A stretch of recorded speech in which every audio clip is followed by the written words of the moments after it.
In the name of Allah, the most gracious, the most merciful, the largest auditorium on the campus of a prestigious American university was filled to capacity that evening.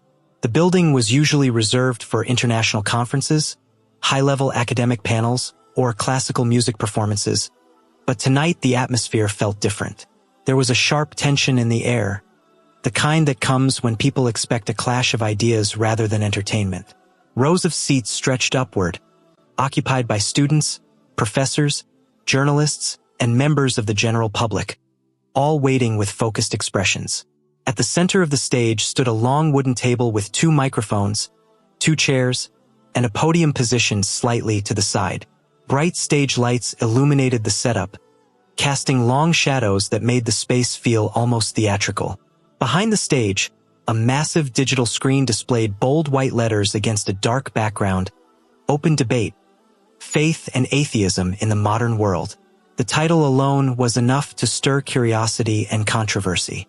People whispered among themselves as they settled in. Some held notebooks, ready to jot down arguments. Others had their phones out, preparing to record what they believed would be a historic intellectual showdown. This was not just another campus event. This was a confrontation between belief and disbelief, between tradition and modern skepticism. The main attraction of the night was Professor Omar Syamas, a well-known atheist philosopher whose lectures and debates had gone viral many times across the United States and Europe. He was originally from abroad but had built his academic career in American universities, where his sharp criticism of religion earned him both admiration and resentment. To his supporters, he was fearless and brilliant. To his critics, he was arrogant and dismissive. Professor Syamas had a reputation for dismantling religious arguments with confidence and precision. He spoke with authority, often mixing science, philosophy, and psychology into his critiques. His essays were published in major international journals, and he was frequently invited to television programs as a representative voice of modern atheism. For many in the audience, this debate felt like another guaranteed victory for him. His opponent, however, was far less known. Ustaz Ali Al-Mansour was a community preacher and educator, respected locally for his calm demeanor and simple teaching style. He was not a professional debater, nor was he accustomed to speaking before such a large and diverse audience.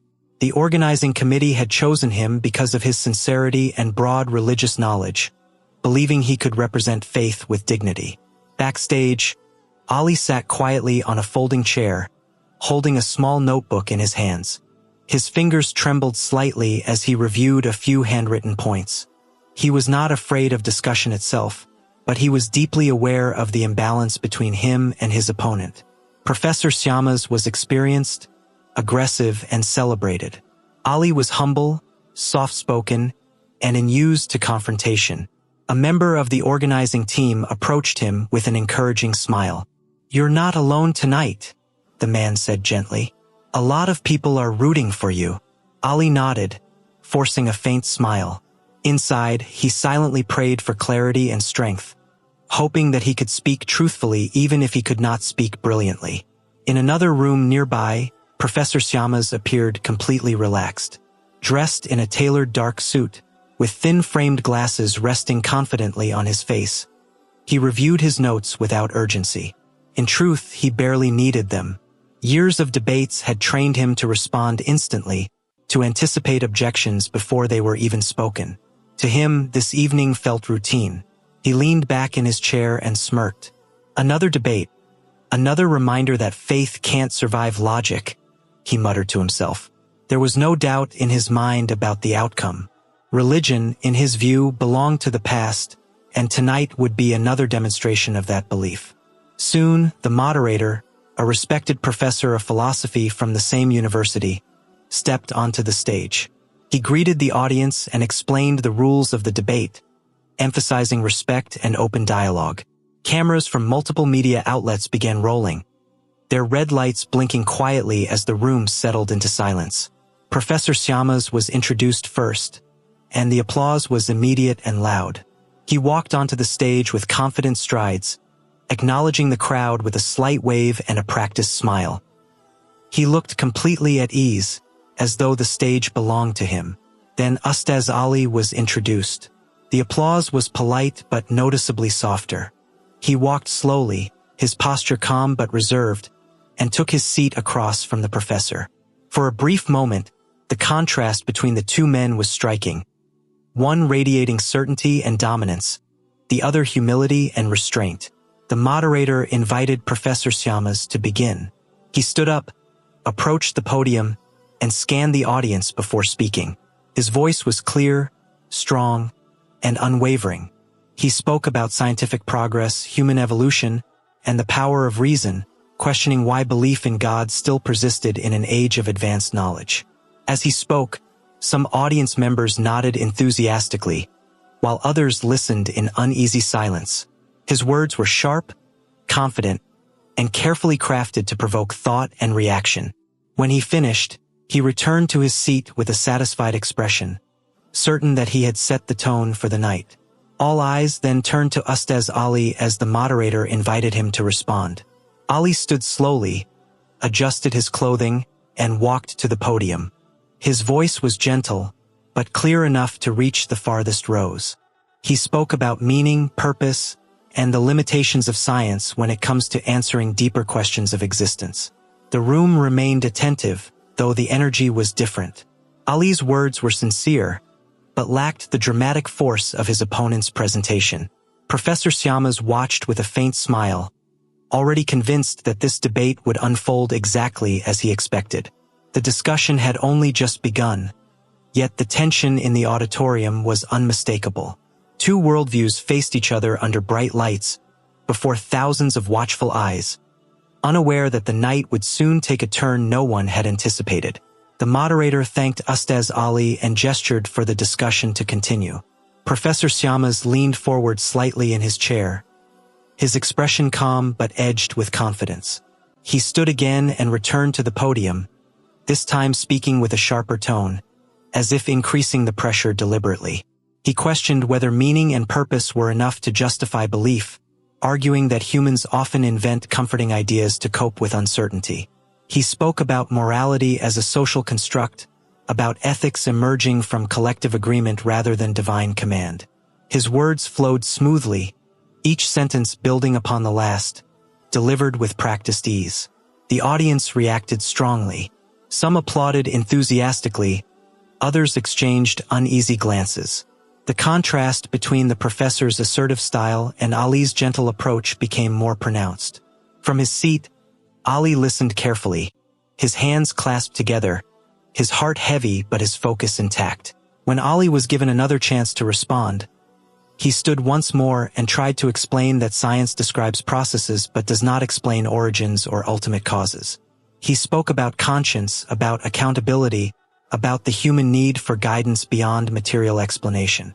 His voice remained calm, but each interruption from the professor made it harder for him to complete his thoughts. Professor Syamas cut in repeatedly, dismissing Ali's points as emotional rather than logical. Laughter rippled through parts of the audience. Ali felt the weight of the moment pressing down on him. He realized that no matter how sincere his words were, they were being drowned out by louder voices and sharper rhetoric. As the exchange continued, it became clear to many that the debate was slipping out of balance.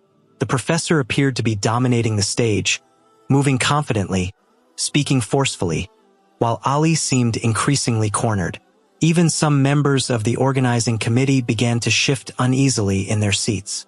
Then Professor Syamas made a bold move. He stepped away from the podium, turned toward the audience, and raised his voice. He challenged anyone present who believed they could counter his arguments to come forward and speak.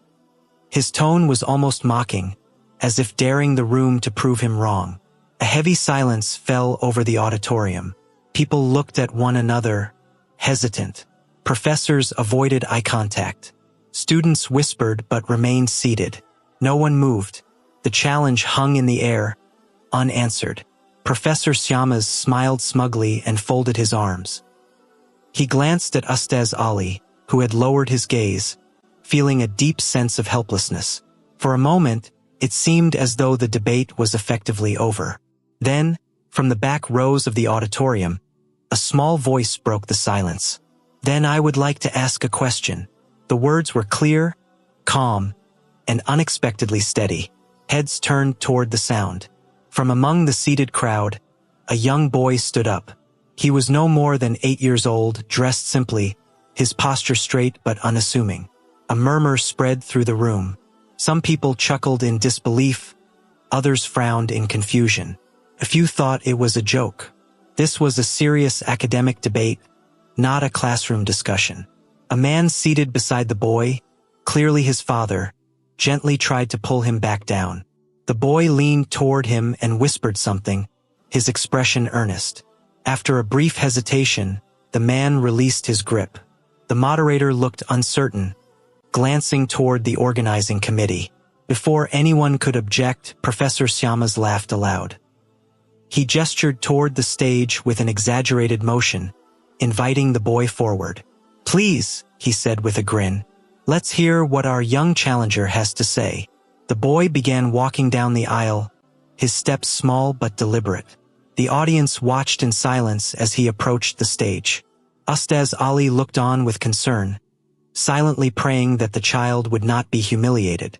When the boy reached the stage, he stood behind the table, barely visible over its edge. The moderator adjusted the microphone so it was closer to his height.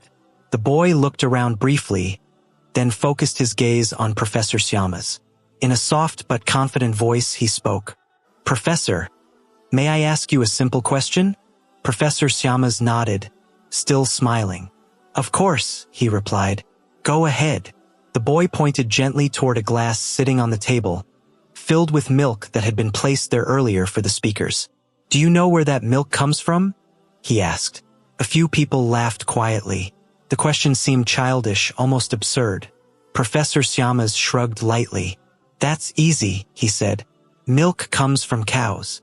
The boy nodded as if satisfied, then continued. "And how does the milk get inside the cow?" The professor paused briefly, then answered confidently, explaining digestion and biological processes. His tone suggested that this was still far too simple to be worth discussing. The boy listened carefully, then asked again, his voice unchanged. "So who made the cow's body able to turn grass into milk?" The laughter stopped. A deep silence spread across the auditorium. Professor Syamas stared at the boy, his expression shifting slightly. For the first time that night, he did not answer immediately. The boy waited patiently, his eyes steady, his posture calm. Thousands of people held their breath, sensing that something unexpected was unfolding before them. The silence in the auditorium stretched longer than anyone expected. Professor Syamas cleared his throat and finally responded, explaining that biological systems evolved over millions of years and that natural processes shaped the cow's ability to produce milk. His voice was steady, but there was a noticeable tension beneath it. The boy listened carefully, nodding as though he genuinely wanted to understand. Then he spoke again, politely and without hesitation, asking who established those natural processes in the first place and why they followed such precise rules. His tone was not accusatory, only curious, yet the question carried unexpected weight. A ripple of unease passed through the audience. People shifted in their seats, sensing that the discussion had moved beyond performance and into something deeper. Professor Syamas adjusted his glasses and replied that nature operated according to laws discovered by science, implying that no conscious designer was required. The boy tilted his head slightly and followed up, asking whether laws could exist without a lawmaker and whether order could sustain itself without intention. His words were simple, but the logic behind them was difficult to dismiss. The professor opened his mouth to respond, then paused, as if choosing his words more carefully than before. The room remained completely still. Cameras continued recording, capturing every second of the exchange. Ustaz Ali watched with wide eyes, his heart racing, unable to believe what he was witnessing. The child spoke with no notes, no rehearsed arguments, yet his questions were piercing. Professor Syamas finally answered by invoking chance and long-term development, emphasizing that complexity could arise without guidance. His voice grew slightly louder, as though volume alone might restore his authority. Still, his confidence seemed less certain than earlier. The boy responded by asking whether chance could reliably produce balance, nourishment, and life itself, or whether chance usually resulted in chaos. He gestured gently toward the glass of milk, noting how precisely it was suited to sustain life. His question lingered in the air. A collective gasp moved through the audience. Some people leaned forward, others covered their mouths in disbelief. This was no longer a spectacle. It was a moment of genuine reflection. Professor Syama's hands tightened around the edge of the table. Attempting to regain control, the professor dismissed the line of questioning as oversimplified and inappropriate for a serious academic setting. He suggested that such discussions belonged in elementary classrooms, not universities. His words sounded sharp, almost defensive. The boy accepted the remark calmly. He said that simple questions often pointed to the biggest truths and that complexity sometimes distracted people from seeing what was right in front of them. His voice remained respectful, never rising, never challenging in tone. The audience erupted into spontaneous applause. It began in one corner, then spread rapidly until the entire auditorium was filled with clapping. Some stood to their feet, others watched silently with tears in their eyes. The applause was not loud with triumph, but heavy with realization. Professor Syama stood frozen. His face flushed, and his confident posture faltered. He attempted to speak, but no words came. For the first time in his career, his rehearsed arguments failed him. The room waited, but the silence said more than any response could have. The boy lowered his gaze slightly and concluded with a gentle statement, saying that if even a glass of milk required an origin, then the universe surely did as well. He spoke without judgment, as though sharing a personal thought rather than winning a debate. Ustaz Ali rose from his seat, unable to hold back tears. He walked toward the boy and placed a comforting hand on his shoulder. The moment felt sacred, as if something invisible yet powerful had shifted within the room. Professor Syama turned away from the table. Without addressing the audience, he stepped off the stage, his movements quick and unsteady. The crowd watched in stunned silence as he disappeared behind the curtains. The applause slowly faded, replaced by a profound quiet. People looked at one another, unsure of how to react. They had come expecting a debate, but they had witnessed something far more unsettling and transformative. The moderator eventually stood and thanked the audience, his voice subdued. He announced that the session would conclude there. No one objected. The event had already reached a conclusion beyond words. As people began to leave, many glanced back at the stage one last time. The image of a small child standing calmly under bright lights remained etched in their minds. It was clear that the night had altered something fundamental. And somewhere beyond the walls of the auditorium, a man who once believed he had all the answers walked alone, carrying questions he could no longer ignore. The night did not end when the auditorium emptied. For most people, the debate became a topic of conversation, something to analyze, share online, or argue about over coffee. For Professor Omar Syama, however, the night followed him home, settled into his thoughts, and refused to leave. He drove through the city streets in silence, the glow of traffic lights blurring through the windshield. The confidence that usually accompanied him after public appearances was gone. In its place was a tight pressure in his chest, a restless awareness that something fundamental had been shaken. When he reached his apartment, he didn't turn on the lights right away. He stood near the window, staring at the skyline, replaying the moment again and again. The boy's voice was not loud, not aggressive, yet it echoed louder than any critic he had ever faced. The simplicity of the questions unsettled him more than complex philosophical attacks ever had. That night, sleep came late and shallow. Each time he closed his eyes, the image of the glass of milk returned, along with the calm certainty in the child's expression. Omar had built his career on challenging belief systems, but now he felt challenged in a way that left no clear opponent to argue against. The following days were worse. On campus, students whispered when he passed. Some looked at him with curiosity, others with quiet amusement.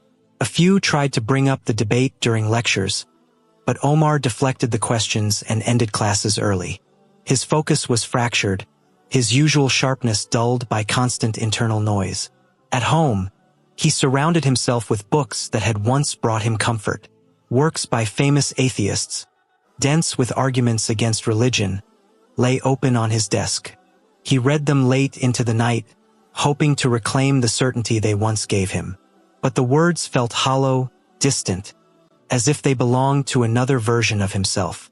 One evening, while scrolling through articles online, he came across a discussion about ancient religious texts and their reflections on nature. Normally, he would have dismissed it instantly. This time, he clicked. He read about how some scriptures described natural phenomena not as random accidents, but as signs meant to provoke reflection. One passage, paraphrased in modern language, spoke about nourishment emerging from within living beings in a way that was both pure and life-sustaining. The description unsettled him. It was uncomfortably close to the question that had broken his composure on stage. Omar leaned back in his chair, his heart pounding. "That's just coincidence," he muttered, though his voice lacked conviction. He closed the browser, only to open it again minutes later, searching for more explanations, more context, more answers. Days turned into weeks. His restlessness grew. Social gatherings with colleagues felt unbearable. Conversations that once excited him now felt shallow. He laughed when expected, nodded when required, but inside he felt disconnected, as though he were watching his own life from a distance. One night, memories from his childhood surfaced unexpectedly. He remembered his mother's gentle voice, her quiet prayers, her habit of expressing gratitude for even the smallest things. He had dismissed it all as emotional comfort, a crutch for uncertainty. Now, those memories carried a warmth he had not felt in years. Driven by a mixture of curiosity and desperation, Omar did something he had never done sincerely before. He searched for explanations of faith, not to debate or criticize, but to understand.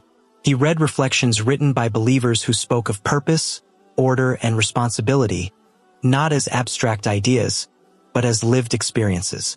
The more he read, the more conflicted he became. Part of him resisted fiercely, reminding himself of his reputation, his academic standing, the identity he had built over decades. Another part of him, quieter but persistent, asked whether truth should ever be sacrificed for comfort. One evening, after hours of pacing his apartment, Omar left his building and walked aimlessly through the city. His steps eventually slowed near a small, modest place of worship tucked between closed shops. The building was unremarkable, almost invisible, yet something about it made him stop. He sat on a bench nearby, unsure why he was there. A sense of unease mixed with calm settled over him.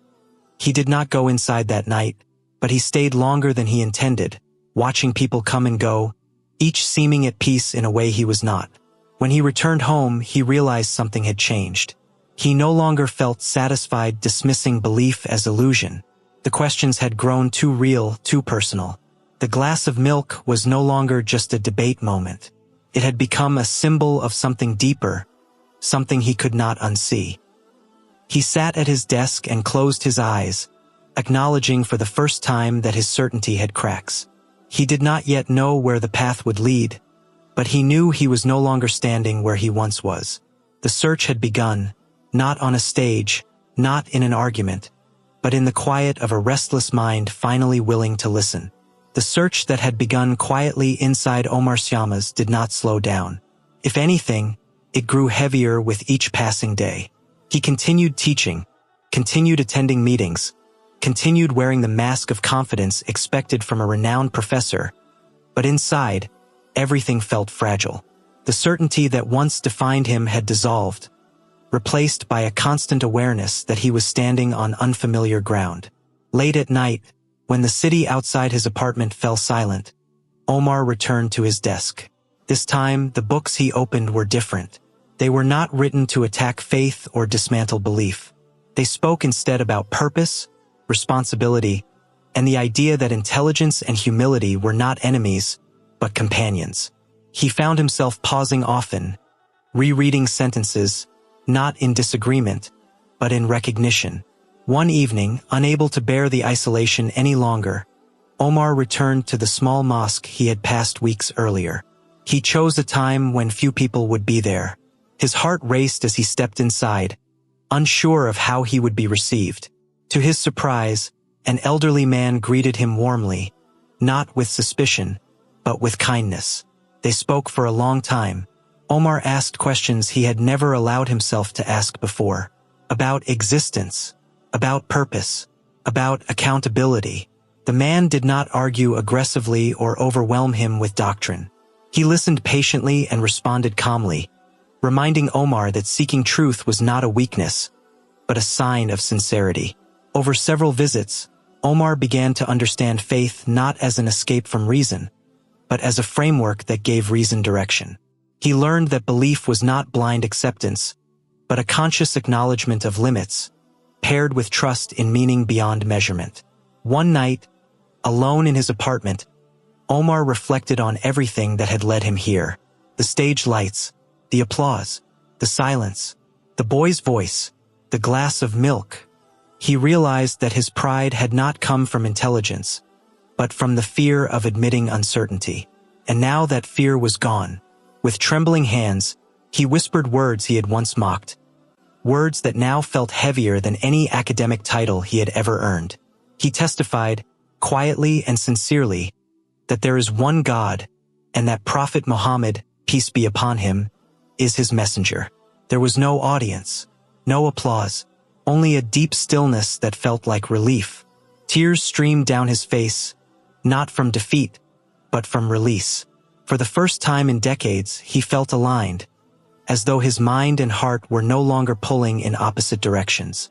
He knew this choice would cost him dearly, but he also knew that denying it would cost him far more. The consequences came swiftly. Rumors spread through academic circles. Colleagues distanced themselves. Invitations disappeared. Some mocked him openly, calling his transformation an emotional collapse. Even his family struggled to accept his decision, urging him to reconsider, warning him of irreversible damage to his reputation. Omar listened, but he did not retreat. The fear remained, but it no longer ruled him. He had learned that truth did not promise comfort, only clarity. And clarity, he discovered, was worth every sacrifice. Months later, Omar stood once again in a lecture hall, not as the man who mocked belief, but as someone who spoke honestly about the limits of human knowledge. He no longer claimed to have all the answers. Instead, he encouraged his students to ask sincere questions and to respect both reason and humility. Some listened, some laughed, some walked out. Omar accepted all of it calmly. His goal was no longer to win debates, but to live truthfully. Far away, a young boy named Khalid continued his life as any child would. He went to school, played with friends, and asked simple questions about the world around him. He never fully understood the impact of that night. To him, the question about milk was just curiosity, nothing more. But for one man, and for many who witnessed that moment, it became a turning point. A reminder that truth does not always arrive through complex theories or loud arguments. Sometimes, it comes quietly, through sincerity, simplicity, and the courage to ask why. The story of Omar Syamas did not end with applause or recognition. It ended with something far rarer, peace. And that peace, born from humility and honesty, was the greatest victory he had ever known.